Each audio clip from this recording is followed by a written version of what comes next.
Who wrote that? Not me. Can you hear me all right to this? Thank you. Cheers. Okay then, we're just going to give you a bit of a small video to say who we are and where we're from.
Okay, thank you. In 2020, we've offered a free service from April to November for quite a while now, from at least 2014, collecting over 20,000 tonnes of green waste with 8 vehicles, 8 and a small vehicle, no access. It's brought in, we're lucky enough to have a transfer station in our depot, where I'm the TCO for the environment agency that looks after the transfer station as well. And then it's bulked all out to open air window, so there's no food waste, it's just purely green waste. In 2020, we again took the option of fully chargeable green waste to the Cabinet and full council. And again, we just changed it out to the PowerPoint, it was just thrown out again. But the Cabinet member at the time said, what about if we do a bit of a bespoke service? They've got the 16 collections, they've got a bit of a gap for November, December, then again in January, February. Can we do an option where people will sort of pay for 3 or 6 collections? So we did it, and we had the old customer relationships manager system. So payment was taken, we went out on our social media to advertise it. Payment was taken through the call centre, but we had white space. We had white space for a while running the domestic collections and commercial. But because we hadn't got into integration at that point with white space, we didn't know how to take up each address that subscribed was manually inputted as a new collection within white space. So by the technical assistance. So when we tried it, we had only 1,165 residents that paid £15 at that point for just 3 collections towards the Christmas. It was sort of successful, we only put 1 crew out because of 1,000 properties, it wasn't a lot. So we just got 1 crew out. So then we decided to have 6 paid collections, so we increased to £30. So it was 3 at the end of the season, and 3 at the start of the free season. Again, that was pretty successful. That went up to 2,000 subscribers. Not a drama, but enough to 1 truck to cope, apart from our more affluent areas where we had to put 2 out. So the paid collections continued. And then, with these 2,000 subscribers, we thought we need some sort of permit system. So we started to work with PermiServ. And again, as people said, other people said during this session, it was a flawless integration for those 2,000 subscribers. Permits were landing 5 to 7 days after they were signing up. So, because of that, and obviously the money's tight, the head of service took us into doing something in the main building. The head of service said, do you think we could get fully chargeable up and running by April the 1st? This was December 23. Can we get fully chargeable up and running by April the 1st, 2024? We thought, well, that was just pretty easy. Of course you can, you know what I mean? So we said, yeah, we can. So that went back to the councillors. It was sort of approved in principle, but not confirmed. So what we did after that, it was approved in principle. So we got a working group together, as again, it's been highly recommended through some of the other speakers, which we'll go more on to in a minute. So we got that all set up, and the 4th of March 2024 was a full cabinet meeting for the budget, and they approved it on the 4th of March. So on the 5th of March, we went live with the first collections, with the first payments, because we'd all done stuff behind the scenes. There was a risk doing all that work that it would become abortive, but there was a strong sense that this time it would get full approval. So, and luckily it did. So we couldn't put nothing into the public domain at that point because it hadn't been fully decided. Although when we sort of was looking at the idea, that did get into the press. So it was just a bit of a, Dudley Council considering charging, and you got a bit of backlash off that. So the people sort of guessed it might happen, and then it did.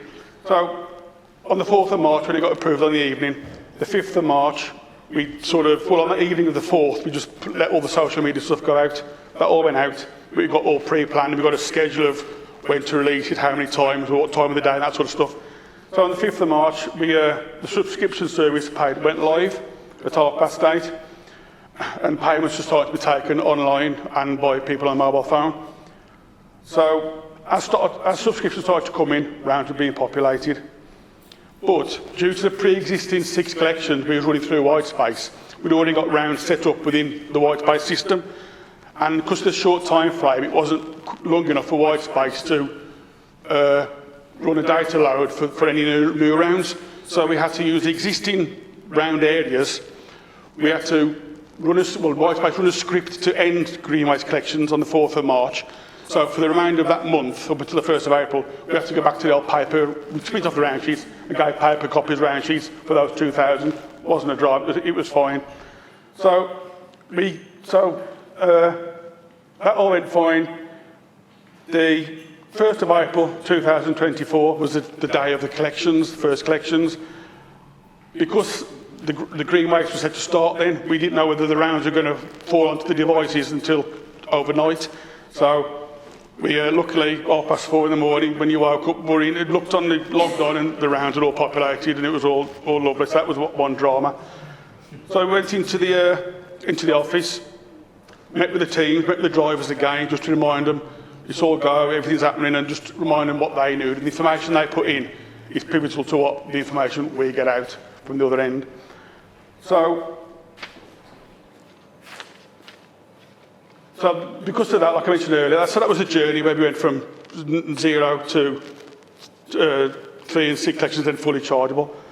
But as I mentioned, we had to get a lot of external stakeholders and internal, which we hadn't done before. When we did the rollout for the wheelie bins, it was just waste, really, back in 2013. But then we got other people involved. I was like, what I sort of doing is waste, get away. You know what I mean? But that was pivotal.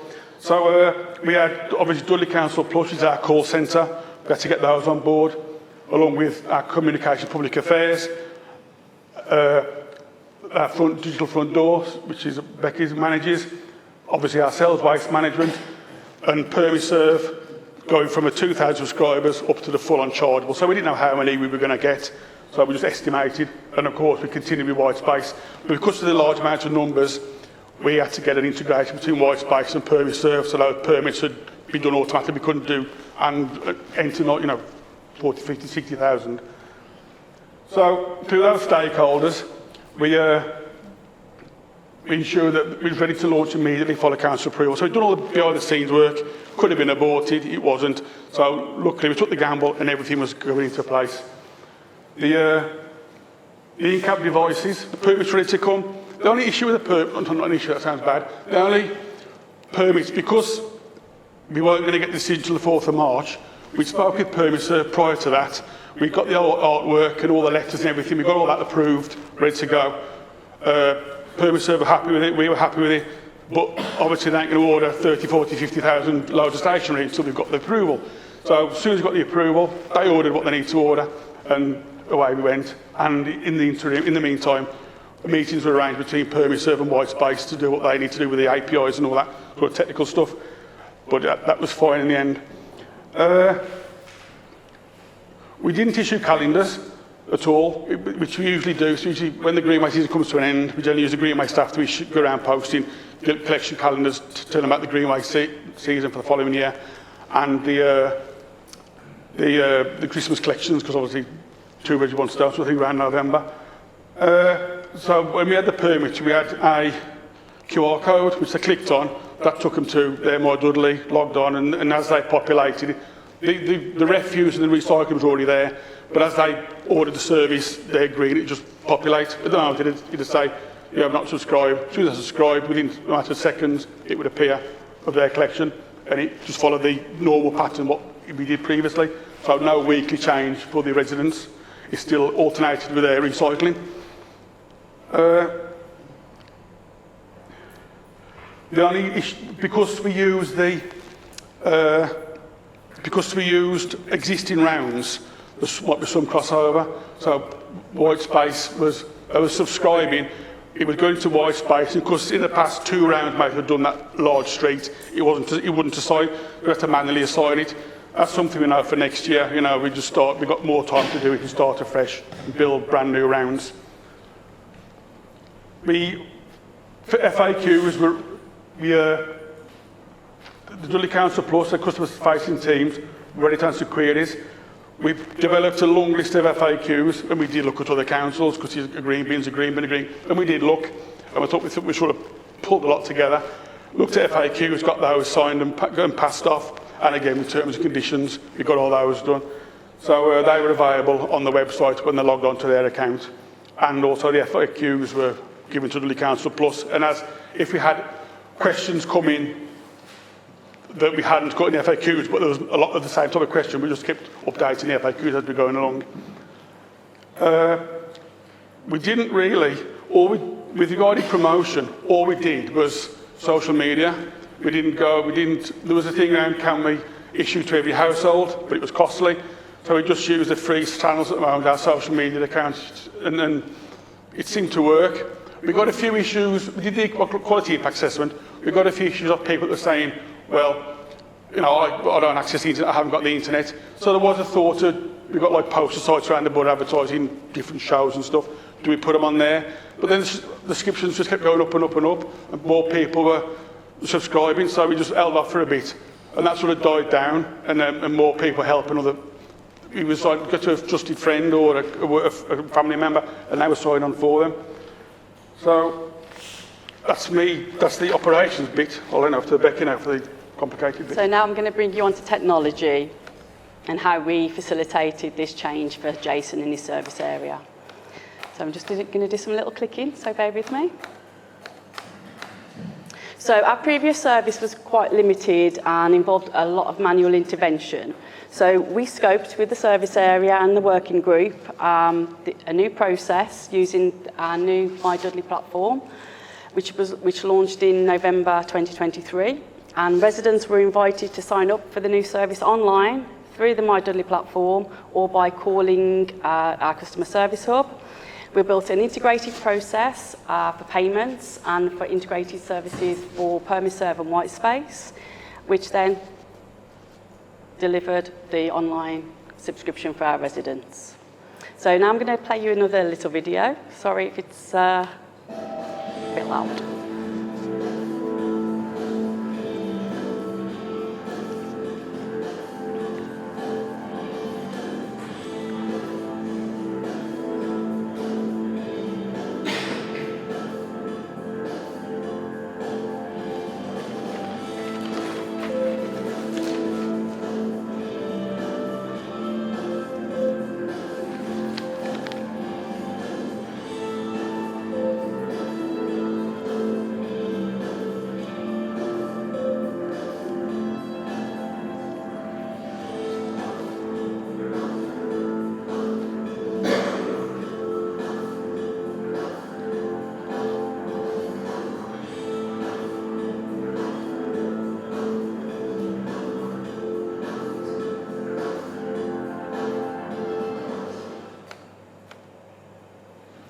Okay, so what we did was we went to other councils, we had a look. The finance site gave us an income budget, and we set it at 39,850, and as you can see, then year 2, 46,000, and year 3, 53,000. But fair play to the residents of Dudley. When I say day 2, that was April the 2nd, that wasn't like March the 6th sort of thing. That was like the second day after it had gone and collections live. So we got 46,489. So by week 4, we surpassed what we thought we were going to get in year 3. And 11th of the 67,000, we just checked today, and I think there's 69,800 or something, isn't there? So close to 70,000. So we're getting a sign up of around about 800 a week still. So they're still getting them. Okay. So that brings me on to our star rating through our My Dudley platform. So it's really important to note that the 4.2 out of the 5 was nothing to do with the process. It was to do with residents unhappy with having to pay for the service. What we did with the free versus chargeable, we've got we had 80% purchase online, 20% via the telephone and the customer support and customer contact centre.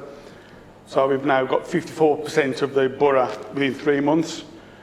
We just worked out an average tonnage. I know green waste tonnage can change, and like residuals, where it's pretty much plateaus. Green waste tonnage change depending on the weather and So in April, we were collecting 71% of the tonnage we collected back in April when it was free. And in May, we collected 80% of the tonnage we collected back when it was free. So that the numbers were still climbing. But, and it's been mentioned earlier, the contamination levels just dropped noticeably. I mean, we'd send out to an open air window, and we'd get a bit of a warning off the processor, your contamination levels are creeping up sort of thing, but nothing at all. And then we'd have to employ, a couple of agency lads to pick in, going through the green waste and checking all the stuff out. So, but none of that. And chucking in the green barn, it's just good quality green waste material at the moment. The misbin reports, it does show a peak at and yes, and these are refuse and green, but I think the green's sort of fueling it, because the peak is where we started.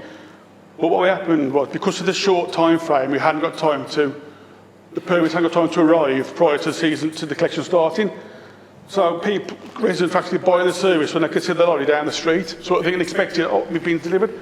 So they were coming out with the phones saying, look, I've paid, here's my reference number, and some of the crews were trying to help out, but we realised that it would just take so long. Now they were being helpful, but it was just taking so much time. So we just stick to the FAQs. If it's not on the tablet, don't empty it. The FAQ said give it 24 to 48 hours after subscribing, before your collection takes place. But once the permits were dropping, once we caught up with ourselves for the late start, once the permits were dropping, we told the crew just go with what the permits are there, and the complaints started. As you can see, the complaints started to drop. And again, use the drivers using the devices. I said you must, if a bin goes in the back, you must put it on the device, because we'll have multiple arguments when they get back. And we have got luckily, because we tip green waste in the depot in a transfer station, if the shovel driver notices any green bins talking about the lorry, he just drag them out and looks at the address on the thing. So it's a bit of an old-fashioned, but it works, and then it stops arguing. And with the duplicate copies, as mentioned, we have got people photocopying, we've got people duct taping into the bins. But if a customer buys a permit, if they've already got 2 bins and they want to buy 2 permits, it'll be the same subscription number. But if they want to buy one, then they have the neighbour's bin, and a bit later on think, well, I'll buy another permit. So there's a different subscription number, but the number on the QR code is slightly different, so there's ways of checking. And some of our eagle-eyed drivers will see there's a laminated permit, or it's stuck on with tape, and we do investigate and check. We haven't had many of those, to be fair, but like the chap said earlier, there's some skillful printing people out there that spend more on getting it designed than actually buying the permit. So it was the cost was £36 for the 12 monthly. That's 50 weeks, 25 collections at £36. One fee. If you're coming halfway through the season, that's it. It's just £36. Regarding lessons learned, we originally planned for 6 crews. We used to have 8. Thought we were planning for 6, and I think one of the previous ones said don't assume vehicles are going to drop, because they don't. So it soon became apparent we need to increase to 8 crews. So the weather's perfect growing weather at the start of this season, like the sun, the rain, so everything was growing. So we've had to put 8 crews out. And also, when permits started to appear on bins in streets, it was like a bit of self-advertising. People were like, it's never going to happen to us, they'll never charge. And then so permits started appearing, and then more and more people subscribing. The comms plan, we did get criticised for that, but not for the communications section. It's the fact that we hadn't got much time to do it. You couldn't go out to the public domain until the official decision was made.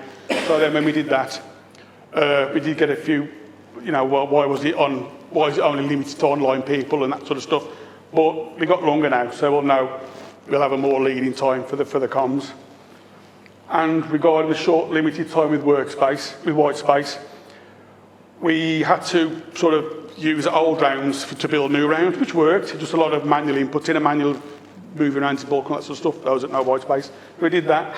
The only issue we did have, because we're using an existing round set, was if a customer brought 2 bins, it wouldn't show on white space. We had to manually input that. So that got a bit of arguing off the public out there. I've got 2 permits, it's showing 1 on this here.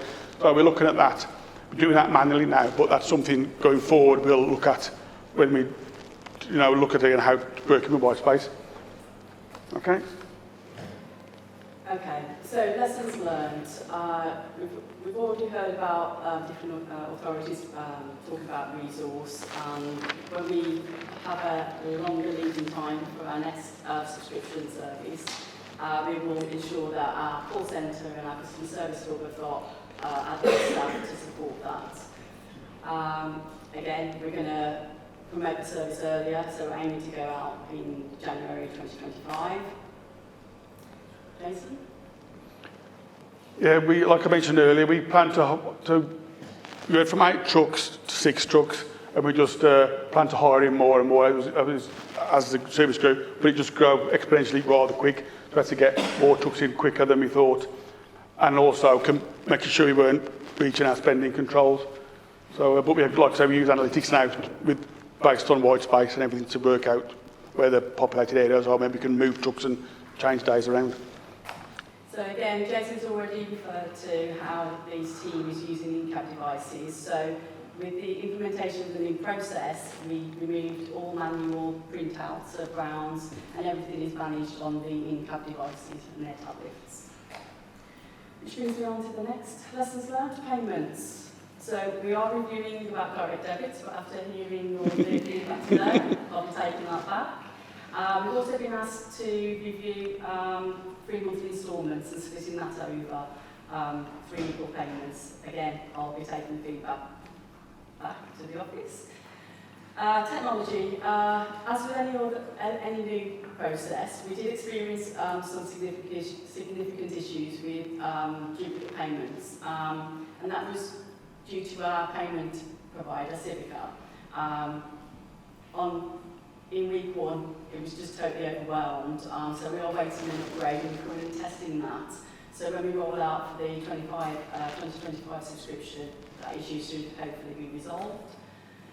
And again, resident feedback, overall very, very positive. The only issue they had was about having to pay for a service that was previously free. Okay. Thank you. That's the end. Thank you very much.